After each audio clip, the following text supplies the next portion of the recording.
Muy bien. Ahora sí, muy bienvenidos, muy bienvenidas a todos y a todas las que se pudieron sumar. Eh, en primer lugar, les agradecemos por haberse unido a la charla de hoy. En esta tarde tenemos el privilegio de poder escuchar a la licenciada Verónica Miño, docente en nivel inicial y primario, también licenciada en psicopedagogía por la Universidad de Flores. Vero también tiene un diplomado en trastornos del neurodesarrollo y un postítulo en lo que es educación sexual integral de parte de la Universidad de Buenos Aires. Es parte de nuestro equipo de psicopedagogía en TCM, a su vez es orientadora vocacional en TCM también y en la Universidad de Flores. Tiene una amplia experiencia en lo que es el trabajo con niños, adolescentes y adultos en el área psicopedagógica. Así que, como les decía al principio, un privilegio para nosotros poder escucharla en esta tarde y sin más, los dejo con ella. Bueno, gracias por la presentación, pero un privilegio es un montón. Ya te lo dije.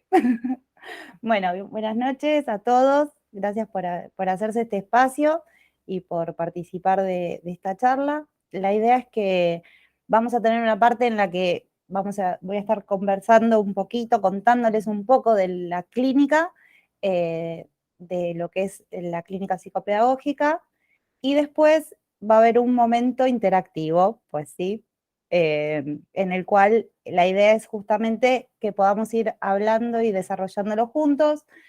Si quieren pueden animarse a desmutearse o por el chat.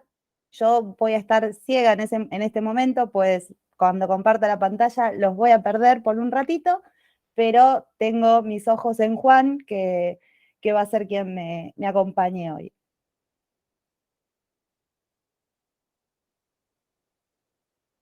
Así que empiezo a compartir.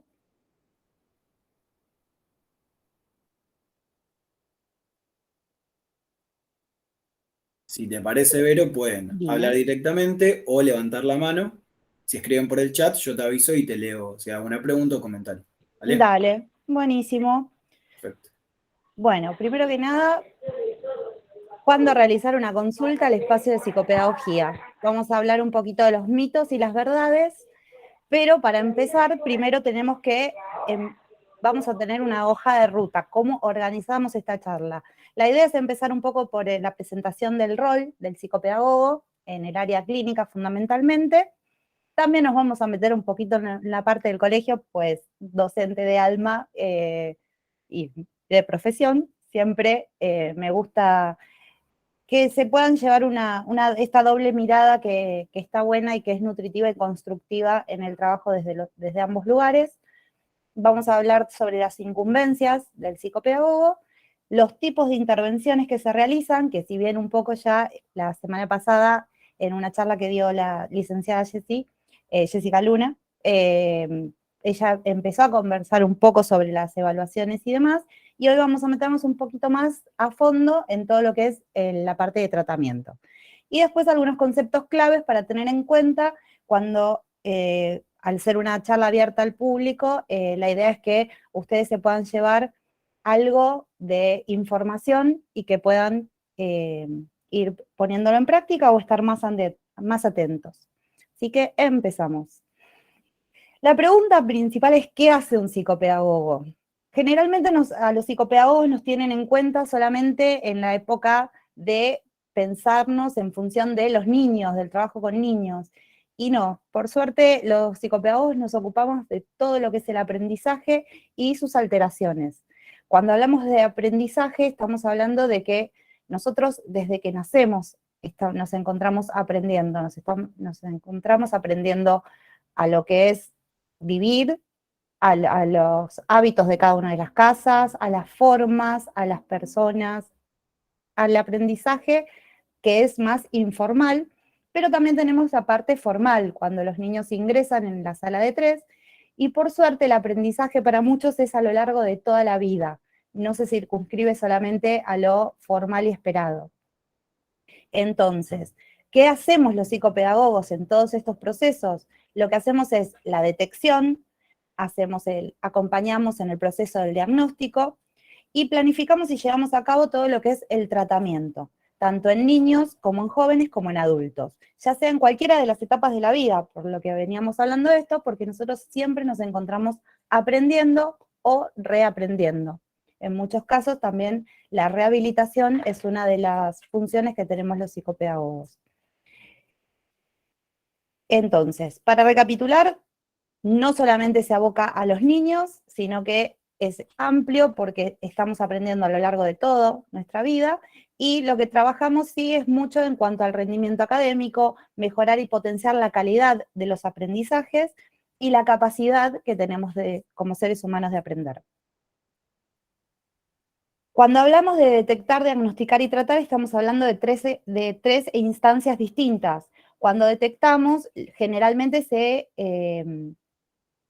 o viene por los papás porque están atentos y porque ven algo que está empezando a llamar la atención, que no sabemos por dónde es, otras veces por la escuela, que el psicopedagogo dentro del equipo de orientación escolar lo que hace es justamente esta parte preventiva, la intervención temprana, el poder ante la mirada del docente, que siempre es el referente del grupo, empezar a vislumbrar estas dificultades, empezar a trabajar y empezar junto con el docente a generar espacios en los cuales tanto docente como equipo y los padres puedan empezar a hablar de estas situaciones que van aconteciendo y, ¿por qué no?, de hacer una interconsulta, siempre privilegiando que lo biológico, porque no nos olvidemos que más allá de todo situación o todo problema o toda cosa que nos atraviese, los niños también están atravesados por lo biológico. Muchas veces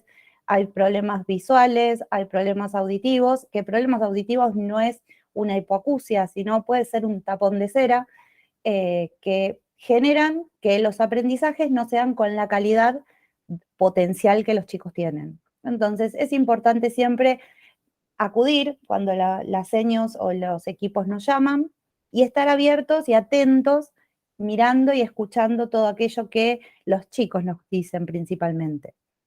Pasamos después a la parte diagnóstica. En ese momento se hace un proceso de evaluación en el cual todos los involucrados con el niño son importantes, ya sea el cole, porque pasa muchas horas ahí, la familia, por todo lo que es el proceso de cómo fue el parto, cómo fue el nacimiento, sus primeros pasos, sus primeros aprendizajes, todo lo que nosotros denominamos, hay muchos docentes, así que cuando hablo de una anamnesis es conocido el término. Para el que no, anamnesis es todo esto, toda esta información de los primeros tiempos hasta la llegada al jardín, y en caso de la clínica hasta la llegada al consultorio.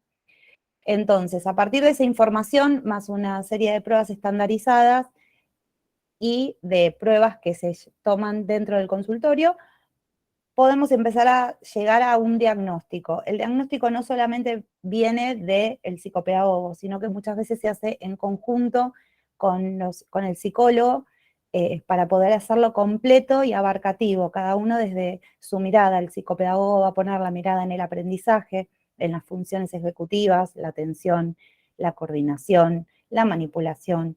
El fonoaudiólogo va a hacer, obviamente, toda su mirada en cuanto a la construcción del lenguaje, y el psicólogo en cuanto a las conductas. Esto es importante tenerlo en cuenta porque muchas veces no sabemos a quién acudir. El colegio, cuando ve problemas de aprendizaje, nos dice, vayan al psicopedagogo, pero no es solamente el psicopedagogo. Por suerte tenemos varias disciplinas y todas que estamos en trabajo interdisciplinario y que propician que el diagnóstico sea más efectivo, porque ahora vamos a estar hablando un poquito de la importancia que tiene este diagnóstico, y que no es solamente una etiqueta o un rótulo en el cual ya nos quedamos con eso, sino que cuando hablamos de diagnosticar estamos hablando de poder conocer del niño, del adulto, del joven, todo es el potencial que tiene para desarrollar, todas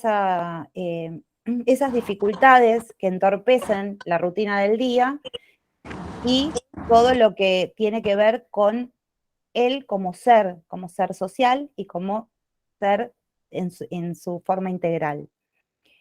Una vez que tenemos el diagnóstico, pasamos a la parte del tratamiento.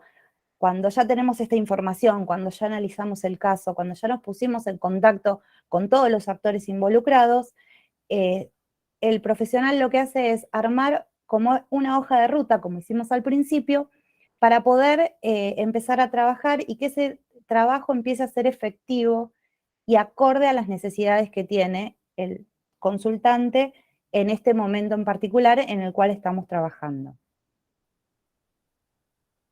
¿Por qué decía lo de la importancia del buen diagnóstico? Porque justamente cuanto más información tengamos durante el diagnóstico, más completo, más eficiente y más acertado va a ser la llegada a un buen tratamiento con miras a un mejor desarrollo de sus capacidades. Sabemos que hay algunas patologías y demás que no pueden, no llegan a tener una cura, pero sí lo que trabajamos, y ahí sí, y voy a decirlo porque es sumamente importante, el trabajo interdisciplinario, el diálogo entre los profesionales que estamos atendiendo al niño, al joven o al adulto, genere y potencia una mejor calidad de vida, que es lo principal cuando uno habla de delinear, de pensar, de planificar y de proyectar un tratamiento.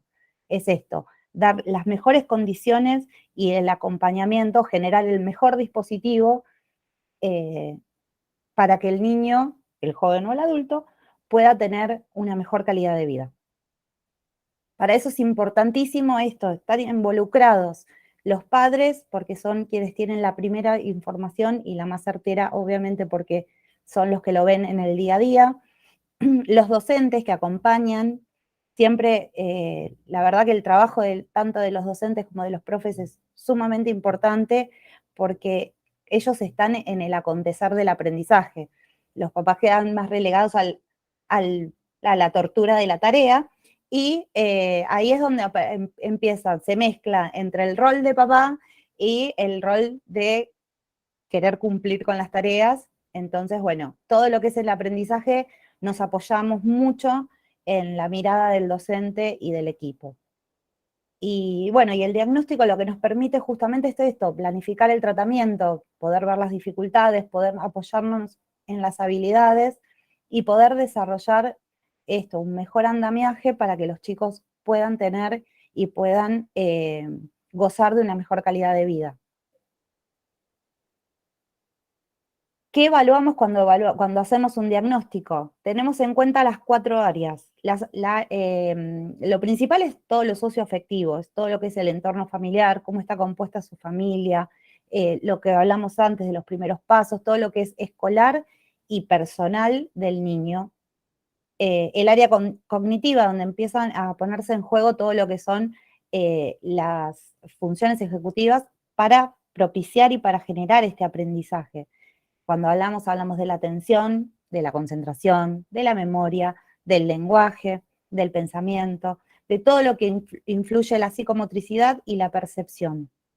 Cuando hablamos del área de lectura y escritura, leer y escribir es algo que sabemos que se desarrolla a lo largo del tiempo. No podemos evaluar a un niño de 5 años de la misma forma que un niño de 8, porque el niño de 8 ya se encuentra cerrando una instancia de un primer ciclo en el cual está más capacitado para desarrollar una posibilidad de lenguaje, de expresión y demás, que quizás un niño que recién ingresa al jardín.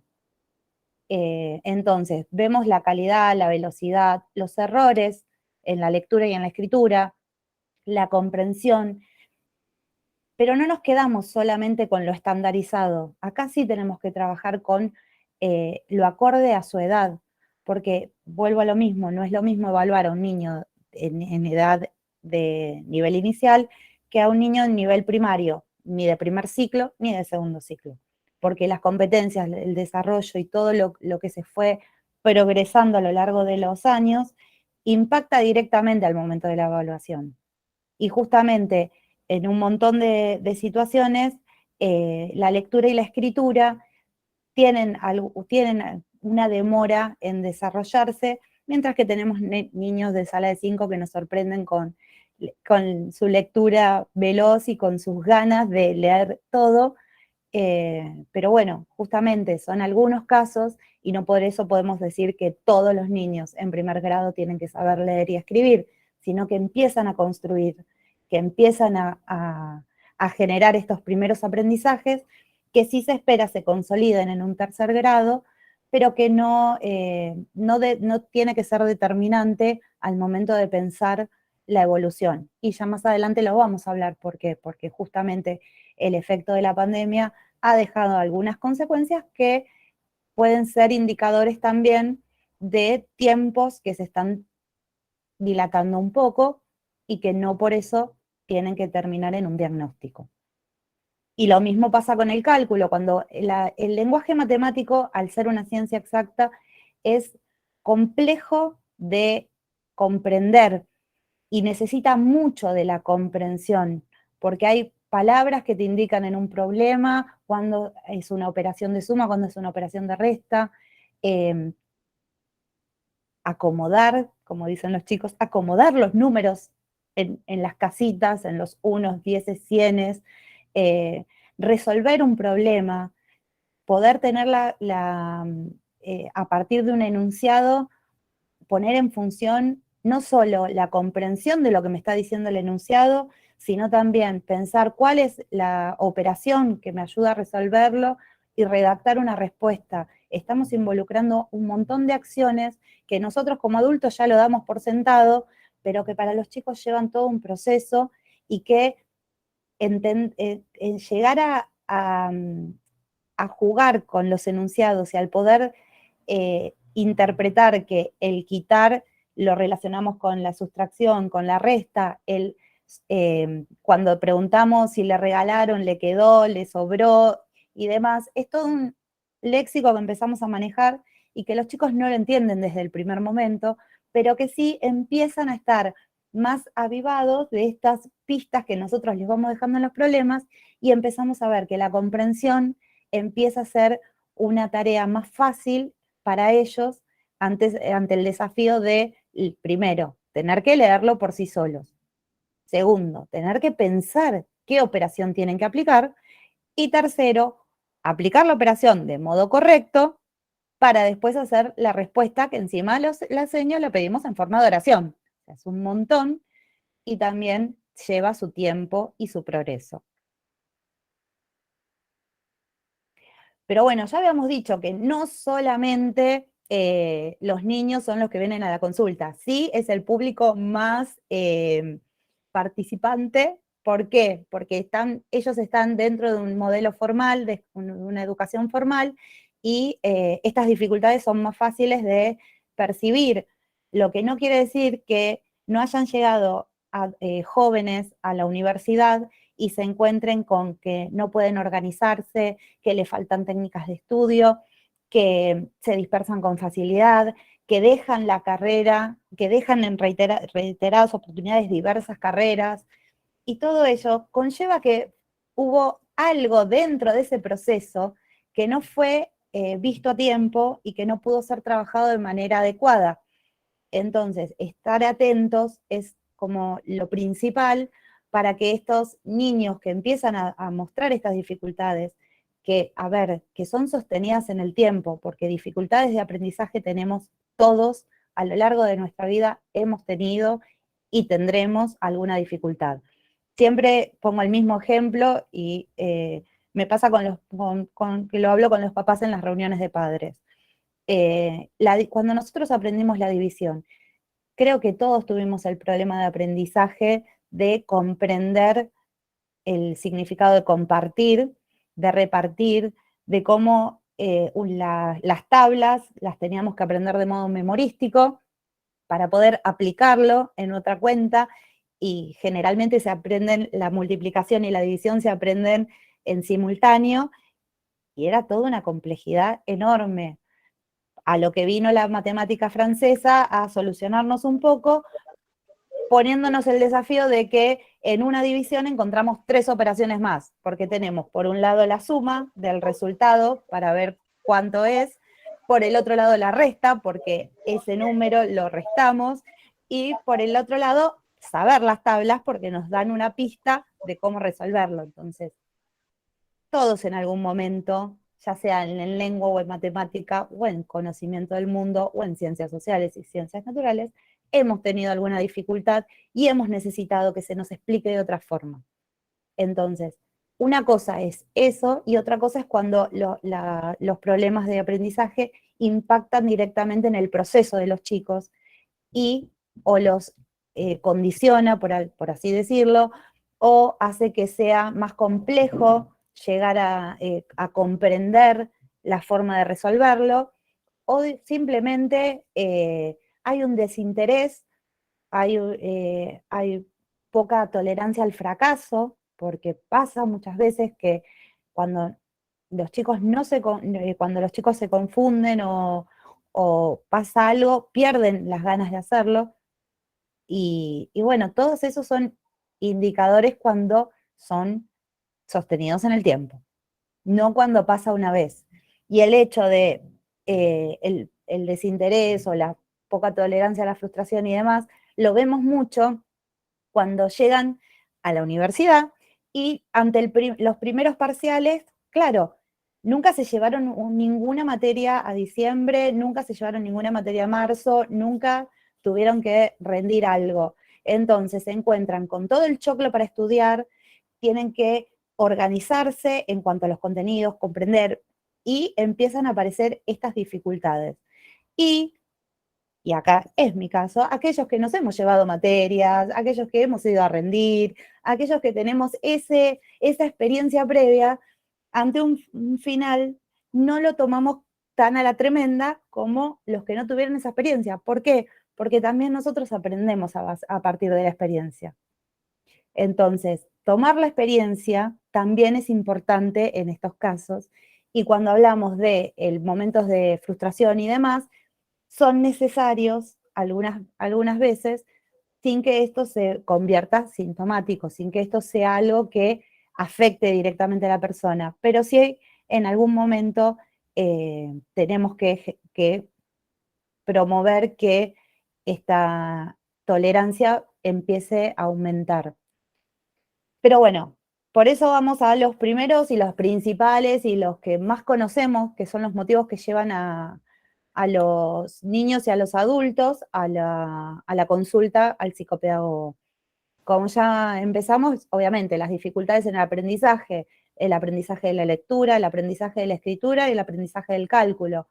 Tengamos en cuenta que el aprendizaje es un progreso que se lleva a lo largo de los grados, es gradual. Entonces, también respetemos estos tiempos que los niños nos presentan, porque es importante respetarles el ritmo. Cada chico tiene su ritmo, cada chico tiene su forma de aprender, y por suerte la psicología ha empezado a ahondar mucho en el tema, y hoy estamos hablando de la inteligencia como una capacidad y de la posibilidad de, al ser capacidad, de la posibilidad de trabajarlos y de poder mejorar el rendimiento. El bajo rendimiento escolar. Bajo rendimiento escolar no es hoy se sacó un regular en la prueba y ya está, tiene bajo rendimiento. No, nosotros estamos acostumbrados a la escuela como, a las evaluaciones como situación torturante donde les llega una fotocopia enorme, que tienen que resolver muchísimas cosas y demás. La evaluación es una foto de un momento. Ese momento fue ese rendimiento, que no siempre es el mismo que cuando uno va trabajando en el aula a partir de los ejercicios, a partir de dar las consignas partidas y demás, que son estrategias que se están empezando a implementar justamente por esto, porque una cosa es lo que los chicos rinden y otra cosa es el potencial que ellos tienen. Cuando nosotros nos tomamos el tiempo de no solo abocarnos a la prueba bimestral, por ejemplo, vemos que el rendimiento cambia. Y eso los docentes lo tienen muy bien en cuenta, y acá sí, son más los papás los que vienen con, me sacó un regular y eso es bajo rendimiento. No, no es bajo rendimiento, fue bajo rendimiento en esa prueba puntual. Analizamos el cuaderno, analizamos la situación, vemos la complejidad de los temas y a partir de ahí podemos discrepar si hay una dificultad o solamente fue que los nervios jugaron una mala pasada, que el estrés que causa la evaluación generó que el rendimiento sea menor, o que en la misma, sabemos que el martes tiene una prueba, el lunes se queda hasta las 10 de la noche y nosotros mismos somos los que generamos el estrés, los chicos duermen mal y obviamente el rendimiento es en el primer lugar donde impacta. El desinterés en el aprendizaje. A ver, desinterés tomémoslo en el aprendizaje en general. Puede ser que un tema sea más divertido que el otro. Explicar los dinosaurios en el grado que sea va a ser una aventura maravillosa donde todos se van a enganchar y todos van a tener ganas de conversar. Trabajar la división no creo que sea de los temas que los chicos más disfrutan. Análisis de oraciones, no sé hasta dónde es una de las situaciones más divertidas que podemos presentar como desafío de prácticas del lenguaje. Pero eso sí, hacemos un taller de escritura y ahí ellos usan voz pasiva, voz activa, construyen oraciones y demás con otro significado. Tengamos en cuenta que el desinterés, cuando hablamos de desinterés en el aprendizaje, hablamos del aprendizaje en general, no en lo particular. En lo particular puede ser una dificultad de la comprensión del tema, pero no tiene que ser directamente un desinterés en el aprendizaje en general. Y las dificultades en la atención, que tenemos, la principal dificultad que tenemos ahora es que justamente tenemos todo mediatizado por una pantalla, y las pantallas dan un estímulo muchísimo más divertido que un pizarrón, lo cual hace que justamente los periodos de atención, el trabajo en las aulas y demás, tengan estas dificultades, pero cuando hablamos de dificultades en la atención, estamos hablando en la atención sostenida, en el hecho de la comprensión, en el hecho de poder sostener una conversación, de poder sostener un periodo de clase, el poder estar en la acción, no que se voló por 5 minutos y volvió, porque justamente algunas veces esas pausas también para ellos son necesarios por toda la información que tienen.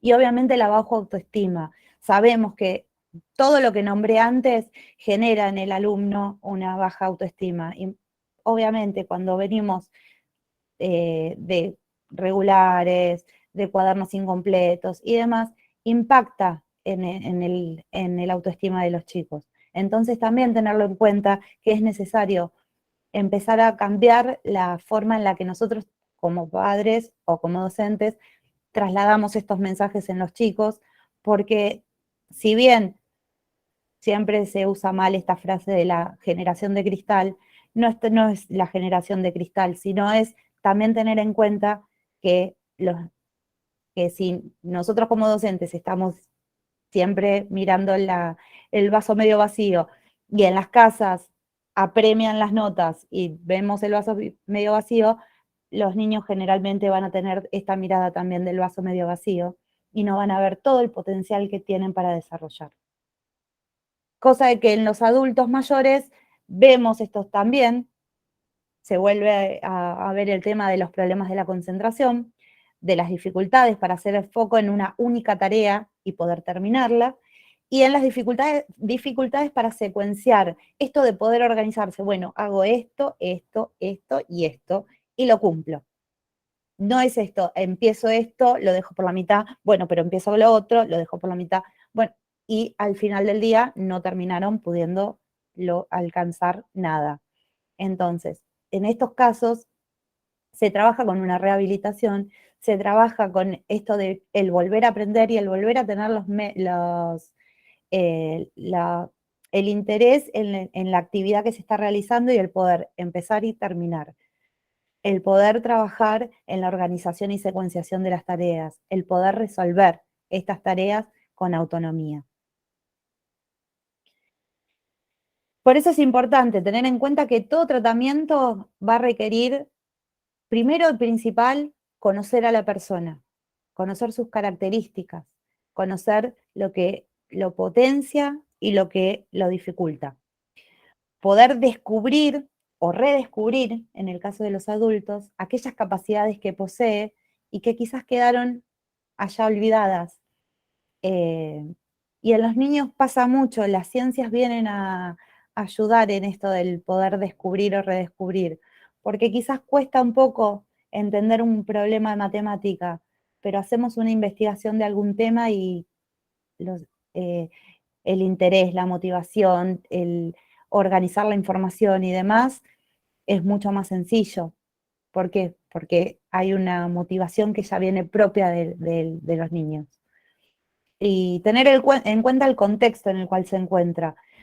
Eh, si nosotros tenemos a un alumno que no domina el idioma y en su familia tampoco se domina el idioma, hablar de tiempos, de grados o de progresiones es muchísimo más complejo que en aquellos que todos hablan un mismo idioma, todos comprenden un mismo idioma y donde se fomenta las conversaciones, donde se fomentan los espacios, donde se fomenta muchísimos intereses que involucran el lenguaje y que involucran eh, el poder comunicar.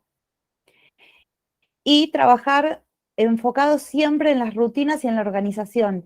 Lo que más eh, acelera los tiempos del aprendizaje es trabajar organizados. Cuando nosotros tenemos que, lo primero que vemos, ya sea en el consultorio o en el aula, son las mil y un cosas que los chicos traen, que traen la cartuchera de los lápices, la cartuchera de los marcadores, la cartuchera de las lapiceras, la cartuchera de los stickers, la cartuchera que tiene 5 pisos y que en los 5 pisos tienen cosas que están buenísimas, y el cuaderno que es el grande, el chiquito, el mediano, el libro, y todo eso lo quieren poner arriba de una mesa. Lo más probable es que pase más tiempo levantando aquello que se le cayó o peleando con el compañero de al lado si comparte la mesa, porque no entran las cosas de los dos, o entrando en una pelea de quién ocupa un poquito más de lugar que el otro, y no justamente en lo que es aprender. Entonces, organizar esto de una cartuchera con el material justo, una cartuchera, obviamente, para todos los dibujos y demás, para poder tener en los momentos en los que la actividad lo requiera, pero esto de poder secuenciar estas actividades. Lo importante es primero copiar y después le ponemos todos los colores, todos los detalles y todo lo que se quiera hacer. Pero bueno, todo esto lleva un montón de tiempo y es tiempo que vale la pena ser utilizado, porque una vez que un niño, un adulto o un joven se organiza, empieza a potenciarse todo el resto de las actividades, porque empieza a tener una lógica y empieza a tener menos tiempo en en otras actividades paralelas. Entonces, voy a cortar hasta acá un segundito, voy a dejar de compartir, así vuelvo a verlos. Ahí, ahí está. Hasta acá, ¿cómo vamos? Vamos bien, ahí Romy, gracias. Apareció, gracias. Maga, ¿apareció alguna consulta o algo? Que, Juan, algo que para que Ahí esté tenemos atenta. a Andrea A Magalí Mari, Rosa levantando la mano. dime, Maga, Hola, preciosa, ¿cómo te va? ¿cómo Bueno, yo te soy va? del interior, por los que no saben, soy de Corrientes. Y fíjate que, nada, te quería consultar. Vos dijiste muy bien esto de que existen distintas áreas en cuanto a la educación para poder concurrir, lenguaje, aprendizaje, conducta. El problema, y no sé si se refiere a lo mismo en Buenos Aires, es que acá mencionás psicólogo y los padres huyen. Es decir, está muy bien definido en eh, por lo menos por el contacto de cada vez mayoría de casos en el área educativa y que ya viene desde el nivel inicial, se acercan a decir la palabra psicología y los padres demoran totalmente en el acercamiento, así sea una mínima consulta. Entonces, lamentablemente lo que pasa desde esta realidad que tengo acá es que aunque sea los nombramos a ustedes. Yo soy profesora de educación especial, no soy psicopedagoga, pero entonces, aunque sea, bueno, lleva la consulta a la psicopedagoga, a ver si ahí ustedes con ese lenguaje pueden endulzarlos y llevarlos al área pertinente. Porque o algunos se bloquean, u otros directamente se niegan. No sé Totalmente. si está bien. A ver, es la puerta de acceso. El psicopedagogo y el colegio son puertas de acceso.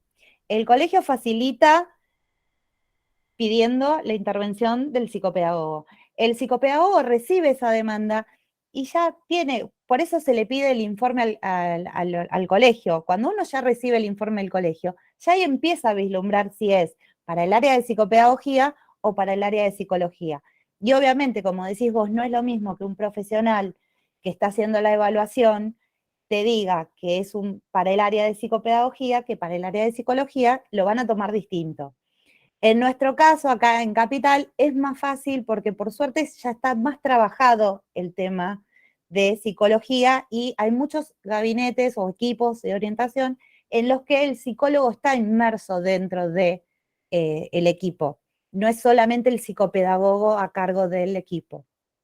Entonces, es como que son charlas que se empezaron a flexibilizar y a ser más fáciles. Lo que no quiere decir que sean más efectivas. Son más fáciles, pero no siempre pasa que lleguen a la consulta. Por eso también el recurso que se empezó a emplear es el de, bueno, hacemos la derivación primero al pediatra, porque el pediatra es el que lo conoce desde chicos. Entonces, que el pediatra te diga, hagamos una interconsulta con neurología, no es lo mismo que el psicopedagogo te diga, no es lo mismo que el docente te diga, hagamos una consulta con el neurólogo, y no es lo mismo que un psicopedagogo te diga, para tener más información, volvamos al pediatra, porque sabemos que lo primordial es primero sacar todo lo que es la duda y la consulta en función de lo biológico. Vuelvo a lo mismo, un problema visual, el pizarrón, la lejanía, los chicos que todavía no pueden, tienen vergüenza de decir que no ven el pizarrón. Y el tiempo que lleva el docente que pueda reconocer eso, que pueda citar a la familia y que les pueda decir de hacer la consulta oftalmológica. Porque la hacemos en primer grado para que los chicos ingresen al nivel primario, pero parece que después no hay problema oftalmológico posible. Y no es así, justamente en tercer grado cuando empiezan con mayor fluidez a escribir y demás, empiezan a aparecer todas estas cuestiones de nuevo que quedaron latentes. ¿Por qué? Porque se empiezan a confundir al copiar tanto la R con la P, la D con la P si tiene el palito un poquito más largo, o sea, empiezan a haber distintos indicios. Por eso, para mí, el camino más lógico y el que yo siempre recomiendo a todas las familias es empezar por el pediatra, que es quien hizo todo el seguimiento desde chicos, hacer la interconsulta con psicopedagogía o con psicología, pero siempre tener en cuenta que hay una pata que es fundamental y que poco se habla, que es fonoaudiología, porque ellos trabajan todo lo que es la comprensión, la adquisición y el poder expresar, el poder poner en palabras. Y nosotros siempre nos quedamos con que es un problema del aprendizaje, y no, hay un paso previo al aprendizaje, y es el poder comprender el lenguaje para poder emplearlo en función de construir el aprendizaje y hacerlo social. Por eso siempre lo mejor que puede haber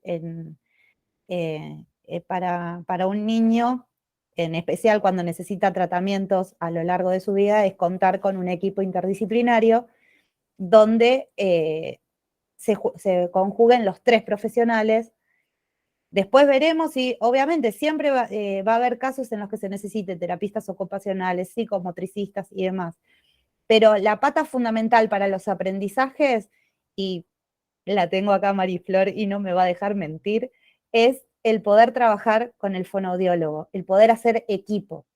Cuando haces equipo con el fonoaudiólogo como psicopedagogo, y haces fusión y trabajan en simultáneo, los aprendizajes se ven y se reflejan con una velocidad que no hay con qué darle.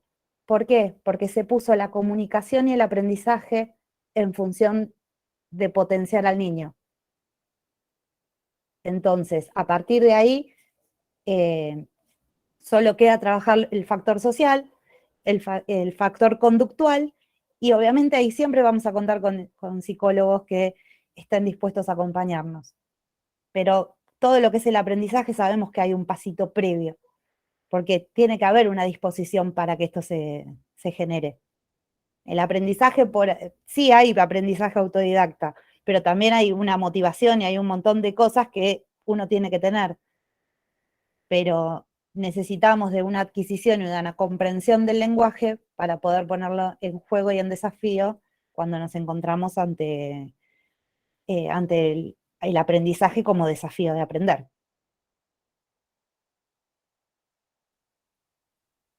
¿Alguien tiene alguna otra duda o algo? Porque ahora viene la parte de jugar en la cual van a participar. Así que, si les parece, continuamos. Y bueno, continuemos. A ver. Acá, Juan, vas a hacer mis ojos, por favor. Dale, dale, acá estoy. Genio. Y ahí vamos. Vamos a hacer un ping-pong de mitos y verdades, con frases de ayer, hoy y siempre que seguramente han escuchado, han dicho quizás o no, y se han sostenido en el tiempo. Mi hijo se la pasa jugando con la psicopedagoga. ¿Mito o verdad? Los invito a decirlo en el chat, a desmutearse. Siempre lo dicen, buenas tardes. Buenas tardes, sí. Todo el tiempo lo dicen. ¿Para qué vas si estás jugando con tarjetitas? O hace la tarea. Parece una maestra particular. Lamentablemente, ¿no? Totalmente. Y bueno, es así, pero justamente antes del nivel primario y cuando ustedes eran chicos, yo no, pues yo ya entré en nivel inicial, estaba el preescolar, antes de la escolaridad. Entonces los chicos aprendían recién cuando entraban en primer grado. Hoy por suerte cambió esa mirada y hablamos de un nivel inicial donde supuestamente ya aprenden antes. Los chicos aprenden desde el momento que nacen, aprenden a succionar para alimentarse, para vivir, aprenden a comunicarse, aprenden a hablar, aprenden a desarrollarse, aprenden a través de los estímulos que reciben. Quiere decir que no aprenden recién en primer grado. Y en nivel inicial está bien visto jugar, porque es la forma de apropiarse de los conocimientos, porque en nivel inicial hacemos indagación del ambiente, mientras que en primaria conocemos el mundo. Pero es más divertido indagar el ambiente. Cuando somos parte de esos proyectos, de esos juegos que parecen juegos, pero que siempre tienen un objetivo pedagógico, que es construir el aprendizaje como corresponde a los niños, por medio del juego, por medio de algo que sea divertido, que sea motivador, que sea atrapante para ellos. Y pasa que, que muchas veces en primaria se juzga que las docentes no se animan a jugar. Y lo que pasa es que es difícil muchas veces jugar. Y porque justamente pasa esto, que está mal visto. Pero tanto en el espacio de psicopedagogía como en el espacio áulico, jugar posibilita, es una puerta de acceso para una evaluación y que los chicos no la sientan como evaluación. No hay nada más divertido que un tutti frutti, porque podemos desatar la Tercera Guerra Mundial mientras estamos jugando al tutti frutti con palabras inventadas. Pero cuando uno lo analiza desde la escritura veloz, desde el pensar a partir de un estímulo que es la letra A o la letra P o la letra Z. Y no es lo mismo pensar para un primer grado animales, nombres y colores que para un tercer grado adjetivos, sustantivos y verbos. Y yo ahí estoy haciendo una evaluación, pero los chicos están jugando. Y aún así yo estoy evaluando un aprendizaje, pero los chicos no lo sienten como una presión. Y en el espacio de psicopedagogía pasa lo mismo. Muchas veces evaluamos con evaluaciones estandarizadas donde tienen que cumplir cierta cantidad de eh, ciertas preguntas que tienen cada una su puntaje y demás, pero otras veces empezamos a aprender desde los juegos, empezamos a ver la comprensión de las consignas, desde los juegos empezamos a ver cómo va fluyendo ese aprendizaje, cómo los chicos van construyendo a partir de un dispositivo juego que quizás está creado con un objetivo y que el profesional a cargo le está poniendo otro totalmente distinto.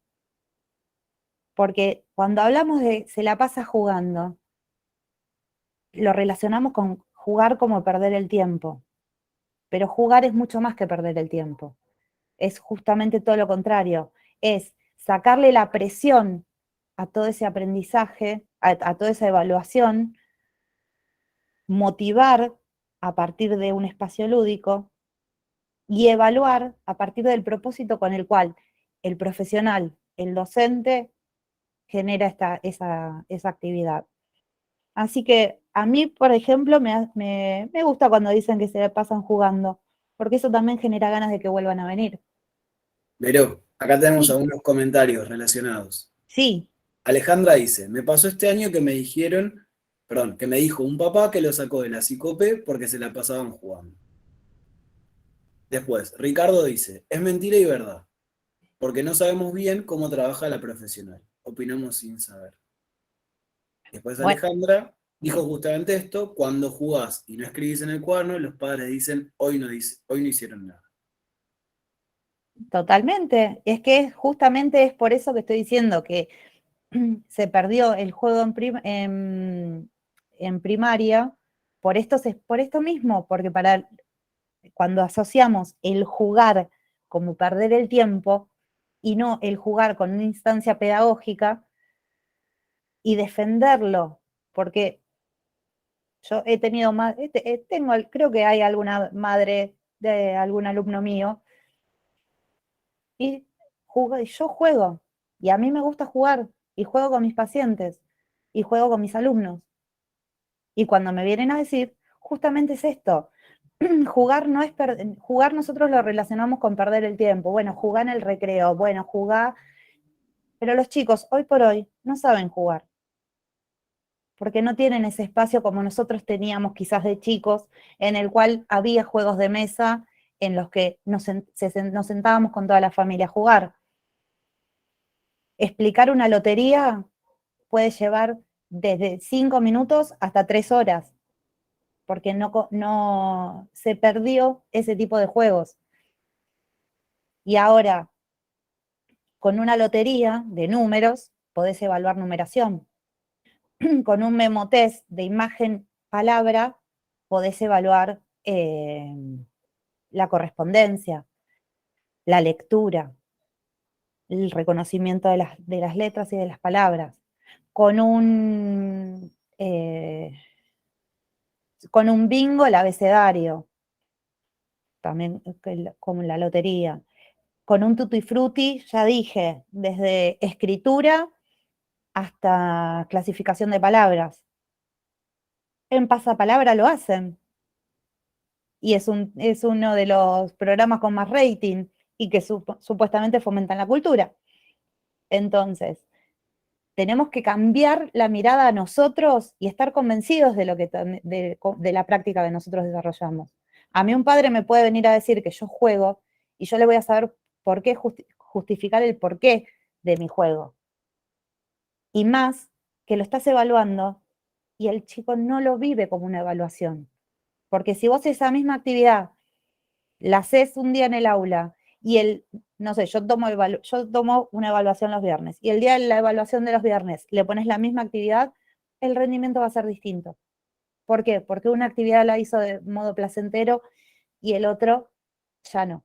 Se le sumó esta mirada de la nota, que cuando nombramos la nota es como que se terminó la diversión. Pero hay que volver a eso. En nivel inicial está permitido, ¿por qué en nivel primario no? Acá, Tenemos que... Vero, Sí, perdón, sí, Juan. tenemos otros 2 comentarios. Romina Dime. dice, porque están inmersos en la tecnología, por eso perdieron lo lindo de jugar con otros. Y Ricardo comenta, me pasa con la mayoría de mis alumnos que es más fácil enseñar tradicionalmente que jugar. Jugar en el aula es difícil y no siempre sabemos hacerlo. Sí, es que ese es el principal problema. Y justamente es muy difícil que los chicos conozcan juegos con los que nosotros crecimos. A mí me pasó el año pasado con sexto grado. eh, no me, estaba evaluando esto. Bueno, lo hice en sexto grado, adjetivos, sustantivos y verbos. Nunca habían, no sé, parecía que nunca habían jugado en el Tutti Frutti y bajaron al recreo y todos los recreos hacían un recreo tranquilo, sin buscarlo, porque en ningún momento se buscó que sea un recreo tranquilo, y ellos hacían esta actividad de modo recreativo. Y cuando se los tomé en una evaluación, el rendimiento fue distinto. Pero uno, a ver, como docente también tiene sus recursos, si quiere hacer un juego y evaluarlo, les haces la impresión del Tutti Frutti, haces el juego, te lo llevas para corregir y después lo entregás como ejercitación evaluada. Padres contentos, docentes pudiendo disfrazar el juego. Ganar, ganar. Hay que apelar a la creatividad, porque lamentablemente estamos en una situación en la que el juego es solamente asociado a algo recreativo y no a una forma de aprendizaje, que fue la que usaron 3 años en sala de 3, sala de 4 y sala de 5 para indagar el ambiente, para acercarse al mundo de las matemáticas y para conectarse con los quehaceres de las prácticas del lenguaje. Pero bueno, me gustó todo lo que abrió esto de jugar. Ahora viene una más polémica. A ver con qué nos sorprendemos. La pandemia acrecentó los problemas de aprendizaje de los niños. ¿Mito o verdad? ¿Verdad? Re verdad. ¿Van todos para el lado de la verdad? ¿Verdad? Sí. Bueno, para mí, y esto lo digo para mí, es un mito. La pandemia lo que acrecentó fue el dejar en evidencia un sistema educativo caduco, en el cual el modo de enseñar que se tuvo que... ¿Por qué en la pandemia sí estaba bien jugar y no era perder el tiempo? Y ahora volvemos al aula y parece que el juego está prohibido. Porque en aquel momento sí teníamos que motivarlos a que se conecten en el Zoom y ahora como los tenemos sentaditos en el colegio ya no. No sé, estoy preguntando, pueden desmutearse, pueden... Pero también se quejaban los padres que se conectaban los chicos 40 minutos y que encima no enseñaban las maestras que los hacían jugar. O sea, también fue un problema, se quejaban. Sí, pero los papás son papás y se van a quejar. El tema es cuando uno como profesional puede justificar ese juego. Porque muchos padres lo primero que te dicen es que en la pandemia no hicieron nada y después no, pero esta seño yo le doy una medalla. Entonces, o le das la medalla o no hizo nada, porque es la misma persona. Si nosotros nos dejamos llevar por el discurso, nos perdemos en lo importante, y lo importante son los aprendizajes. Y si sabemos que el juego es de por sí un estimulador, porque genera la motivación que otra cosa no genera, usarlo en función de herramienta para nuestras formas de aprender, de evaluar o de generar en conocimiento, es válido. Es mejor, hay veces que es mejor pedir perdón que pedir permiso. Pero, perdón, Vero, Sí. sí, con el tema de que decís de esto de caduco, ¿no? Independientemente de que los padres siempre se quejan, eso es totalmente cierto. Ahí hubo entonces dos tipos de resistencia, tanto por el momento mismo cuando vivimos la pandemia, que hubo resistencia a lo nuevo, a la conexión, a la plataforma, etcétera, etcétera, y después de 2 años volver de vuelta a la presencialidad, de vuelta hay otra resistencia. Porque Sí. bueno, hay que volver de vuelta al papel, hay que volver de vuelta a hacer esto y que volver a cumplir. O sea, está como el cambio y resistencia. Sí, pero vivimos en un constante cambio y resistencia, porque antes de la pandemia ya existían las plataformas como Santillana, algunas plataformas de algunos colegios, y solamente lo usábamos para mostrar videos, para mostrar, como si nosotros tuviéramos que justificar el trabajo que hacemos en clases. Ahora consulto desde el nivel inicial que también me sabrás decir, porque por ejemplo, no vamos puntualmente a lo que sea el contenido. Tiene que ver con una cuestión de hábitos, sí tiene que ver con el contexto de la familia, pero desde ahí, que tiene que ver con el contexto de la familia, es donde se empieza a desparramar en los otros ámbitos, como por ejemplo el educativo. El hábito en sí, Sí. ¿qué sería la consecuencia entonces allí? O sea, también está caduco seguir los hábitos. Pregunto porque es ¿Qué como que hábitos? también están afectados una cuestión de independencia. Estoy tanto en Seleita de 4 como en Seleita de 5.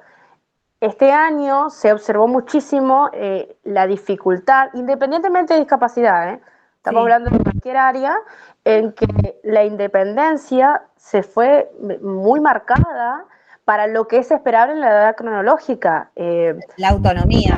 Es claro, una cuestión de higiene, una cuestión de independencia, de manejarse con sus recursos, con sus elementos. Está, o sea, para el anterior año a la pandemia, este año se vio más afectado a los chicos. Sí, en general, obviamente, en el nivel inicial lo que pasa es que se trabajan los hábitos de modo general. El lavado de manos es algo que se instaura dentro de las rutinas mismas, en el cual vos trabajás el lavado de manos. Cuando haces proyectos en función de la salud, trabajás el lavado de dientes, algunas veces llevas los muñecos y los bañan en el jardín, fomentás. Una cosa es fomentar y poner en conocimiento al niño acerca de los hábitos saludables, pero en esa misma lógica también tendríamos que ver con nutricionistas cómo hacer para que coman saludable, y nosotros no vamos a ir a hacerle la comida a cada uno de los chicos. Sí, lo que tenemos que generar y lo que trabajamos a lo largo de toda la educación primaria y de toda la educación inicial es fomentar los buenos hábitos. El poner, el presentar lo que es lo saludable. Ahora, si el nene te dice, no, porque yo todos los días como pati, pancho y papa frita, bueno, sabé que existe también esto, existe otra forma de comer, existe un óvalo nutricional en el cual el agua, no, yo tomo coca nada más, bueno, en el cual el agua es importante para hidratarte. Vos ponés en función a que ellos indaguen a partir de de su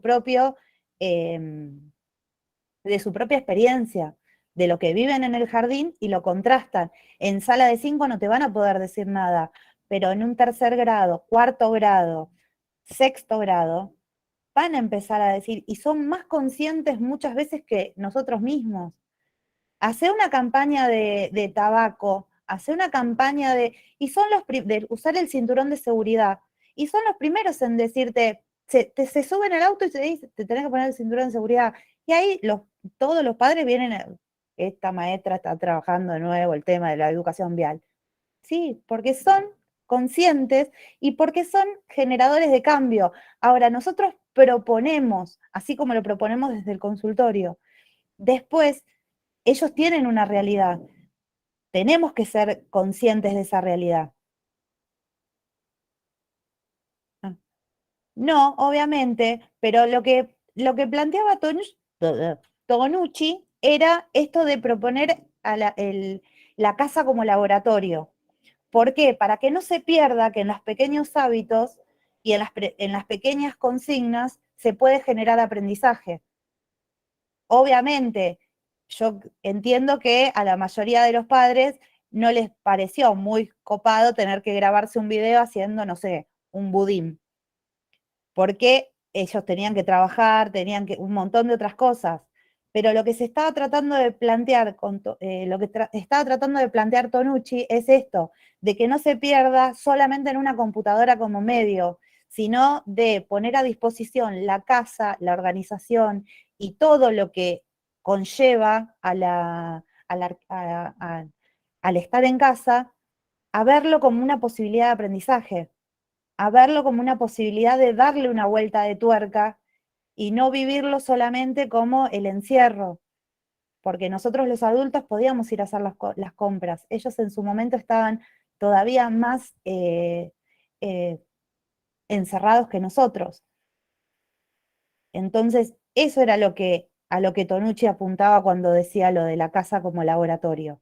Sí, como yo creo que la invitación fue más a los docentes y a los padres a pensar esto de forma creativa que a los propios chicos.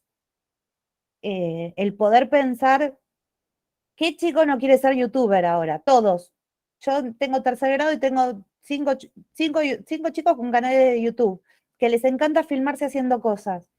¿Qué mejor que filmarse haciendo un budín y empezar a trabajar el texto instructivo desde ahí?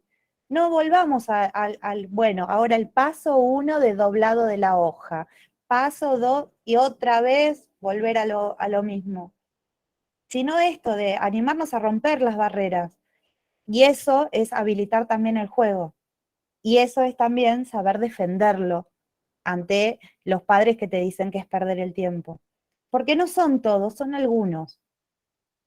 Entonces, cuando ellos empiecen a ver que estos juegos que nosotros tomamos que ellos toman como perder el tiempo, mejoran en los aprendizajes de los chicos, el cambio tiene que empezar. Lo que pasa es que no podemos esperar un cambio de 0 a 100. Espera, Ricardo, que no. Desmuteate, Ricardo, por favor. ¿Y por qué? Veró, Sí. dice, ¿y por Ay, qué las familias volvieron a delegar en la escuela la educación tradicional? Yo creí que habría un cambio en la pospandemia y es lo mismo.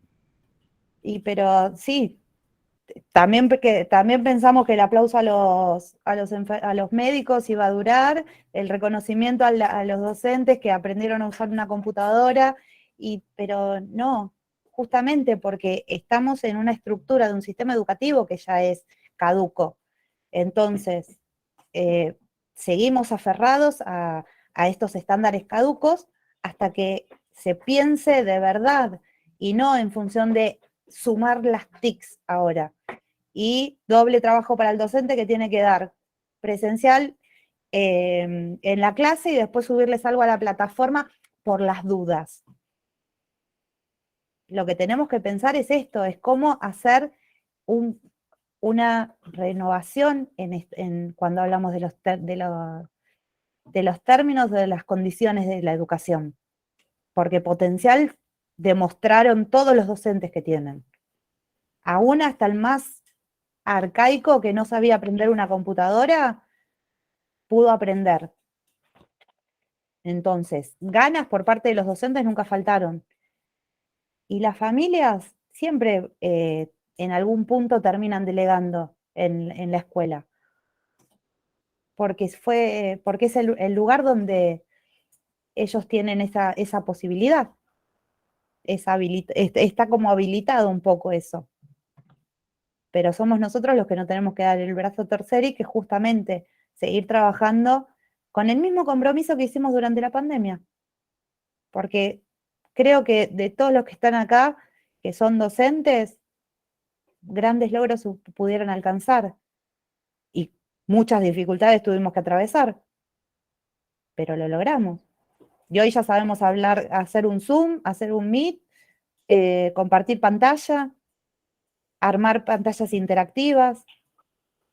Solamente nos falta tener esa creatividad en pos de generar aprendizajes más lúdicos. Y un poquito esto de tener en cuenta lo que hace el nivel inicial, porque tienen un muy buen diseño curricular y unos muy buenos lineamientos que permiten la adquisición del aprendizaje. Así que, ¿estamos bien? ¿Vamos para la última? ¿Les parece? Yo sabía que este sí, la pandemia los iba a hacer hablar. Esperen que, ahí va.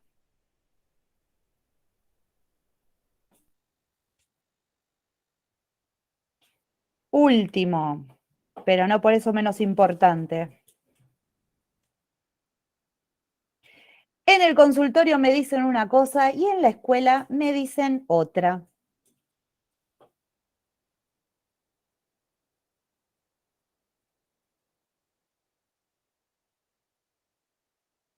¿Algo? ¿Mito, verdad? Y sí, y acá sí es una verdad. En el consultorio decimos una cosa y en casa y en el colegio otra. ¿Por qué?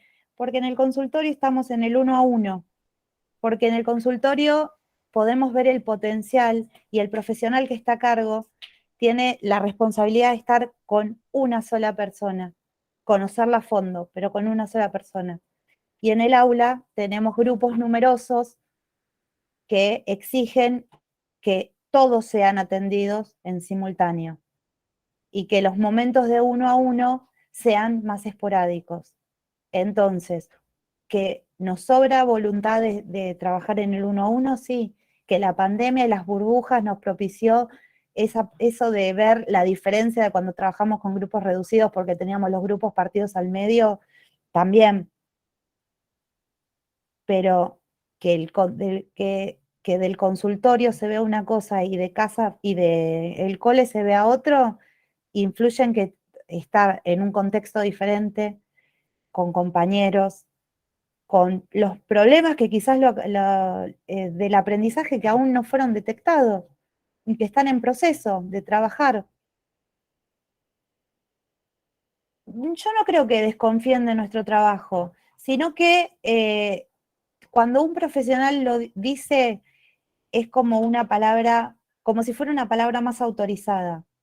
Y lo que nosotros, docentes, no nos tenemos que olvidar es que somos profesionales de la educación. Y como profesionales tenemos todos los recursos.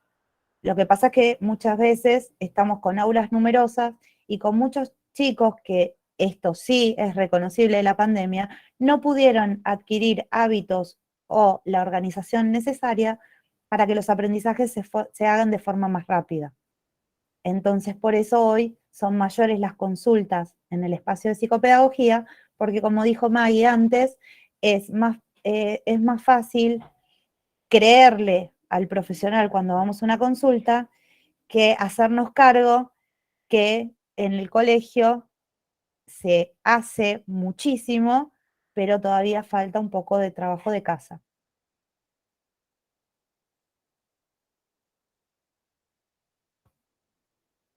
Y como prometí, sí, les voy a dejar una lista de algunos indicadores para que tengan en cuenta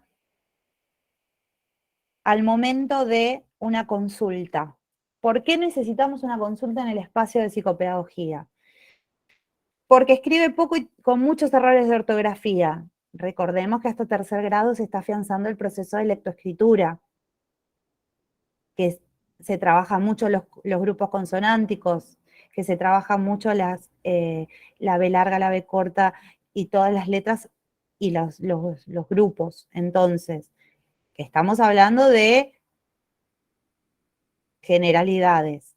Tiene un bajo nivel de lectura y comprensión lectora. El bajo nivel de lectura también, ¿cómo se propicia? Leyendo. A leer se aprende leyendo. leyendo y leyéndoles, compartiendo ese momento de la lectura, compartiendo. Antes era, para mí, si hay algo que es hermoso es enseñarles a leer, pero leyendo. Abrir el libro, que te vean con un libro en la mano y no con una tablet. Empecemos desde esa diferencia. Sentir qué gustos tenemos los adultos. El olor al libro nuevo. ¿Cuándo un nene te va a decir eso? Cuando abre un libro nuevo y siente el olor. Y yo tuve la suerte de escuchar niños diciendo, qué rico el olor al libro nuevo. Ya con eso me sentí feliz. Pero bueno, la lectura se fomenta leyendo. Se desconcentra fácilmente. Tengamos en cuenta que se desconcentra fácilmente en todas las áreas, no solamente en la que le resulta difícil. Tiene problemas para interpretar los mensajes visuales y auditivos. Descartemos que tenga problemas visuales, descartemos que tengan problemas auditivos. Presenta dificultades para el manejo del cuerpo en relación al espacio. Diferenciemos lo que es la torpeza, porque puedo ser torpe y ahora puedo tener movimientos torpes. Acá estamos hablando de los movimientos torpes. Los chicos cuando pegan el estirón, que no tienen el pleno dominio de su cuerpo, pueden tener algunas conductas torpes, pero no los movimientos de torpeza. Movimientos de torpeza, moverse y para agarrar una lapicera y caerse con banco entero. Ese nivel de estoy hablando. Tiene bajo rendimiento escolar, no cumple con los objetivos de su nivel educativo. ¿Qué es esto?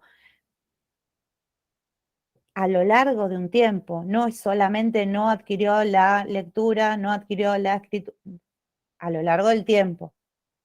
Ya todo esto tuvo que haber una entrevista con la seño, tuvo que haber algún llamado del equipo de orientación.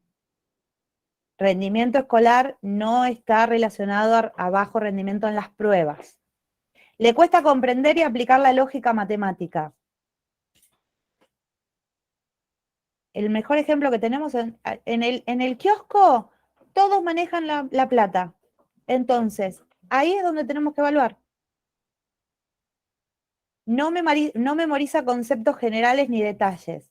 A ver, no usemos la tabla como concepto general, ni la parte de la memorización. Vayamos a la comprensión. Tratemos de que la memoria sea un recurso a disposición del aprendizaje y no un recurso de aprendizaje. Y se niega a aprender diciendo que no le sale o no puede hacerlo. Cuando los chicos generalmente dicen que no pueden o no les sale, es porque en algún momento tuvieron una experiencia que no fue tan gustosa. Entonces, primero seamos generadores de momentos gustosos, porque para aprender necesitamos una motivación. Y después, si vemos que esa negación va creciendo y se va haciendo más fuerte, ahí sí realicemos una consulta. Por mi parte y desde ya, muchas gracias por haber estado hasta acá y por haber participado y escuchado. Si quieren más información, los invito a seguirnos en la página del consultorio, que es @tcmcognitiva, o en mi página personal, que es @licveromino, que subo un poquito de todo, un poquito de colegio, un poquito de psicopedagogía, pues mi amor está dividido en dos. Así que, desde ya, muchas gracias. Vero, antes de terminar, tenemos acá un comentario más de Ricardo. Dice, pero Vero, ¿cómo le decimos a las familias que en la escuela no se organiza el alumno? No es autónomo, no alcanza los objetivos, no llega con los tiempos. Y con el profesional psicopedagogo, la evolución es positiva. Me pasa que quedamos como malos, me pasa seguido. Bueno, lo primero es tener ejemplos claros. ¿Cómo hacemos ejemplos claros? Por ejemplo, a mí se me viene uno, yo tengo un alumno con mucha torpeza motora, al punto de esto, de querer levantar una lapicera y caerse con la mesa entera. Entonces, ejemplos claros y contundentes que hablen de esto, de la desorganización. Estate atento a los detalles. Tiene 5 cartucheras, 3 cuadernos y quiere sacar todo y ponerlo todo arriba de la mesa. Eso es un signo de desorganización. Empezarles a trabajar en lo selectivo. Bueno, ahora vas a usar esta lapicera, la lapicera de tinta, y dejate 2 de color, el liquid paper y una regla arriba de la mesa. En la cartuchera, en la parte de abajo, y si necesitas algo, recién ahí sacas la cartuchera. Secuenciale vos la organización y vas a ver que de a poquito va a haber algún indicio de cambio. Y si esto persiste, empezá a descartar esto del reconocimiento del cuerpo y de lo motor. Muy bien, y acá Vero dicen, genial los ítems, genia Vero, gracias Vero, muy clara la charla y la información. Vero fue señor de mi hija el año pasado, un sol de persona. Te queremos ver. Ay, gracias, Romy. Comentarios positivos. Muchas gracias de verdad a todos por haber participado. Muy bien, me sumo a lo que dice Vero. Gracias a todos los que participaron, a todos los que estuvieron presentes con sus dudas, sus preguntas, sus comentarios. Y gracias a vos, Vero, la verdad, increíble charla. Creo que nos deja con un montón de cosas para seguir pensando, para seguir haciéndonos preguntas, bueno, para mejorar cada uno desde su espacio, nuestra práctica profesional, ya sea que seamos docentes, psicopedagogos, psicólogos. Así que muchísimas gracias, Vero. Para todos los que están acá presentes, además de agradecerles, contarles que estamos lanzando a través de TCM y la Universidad de Flores un curso de posgrado en lo que es clínica psicopedagógica. Vero, una de las docentes, así que si la quieren seguir escuchando y aprender de ella, no duden en pedir más información. Y si no me quieren seguir escuchando directamente, esa clase no participan y ya está. Pero no se pierdan la oportunidad. Está muy bueno el posgrado. Totalmente. Cualquier duda o consulta, saben dónde nos pueden encontrar. Muchas gracias, me recontra sirvió la charla, me aclaró cosas y aprendí, así que muchísimas gracias.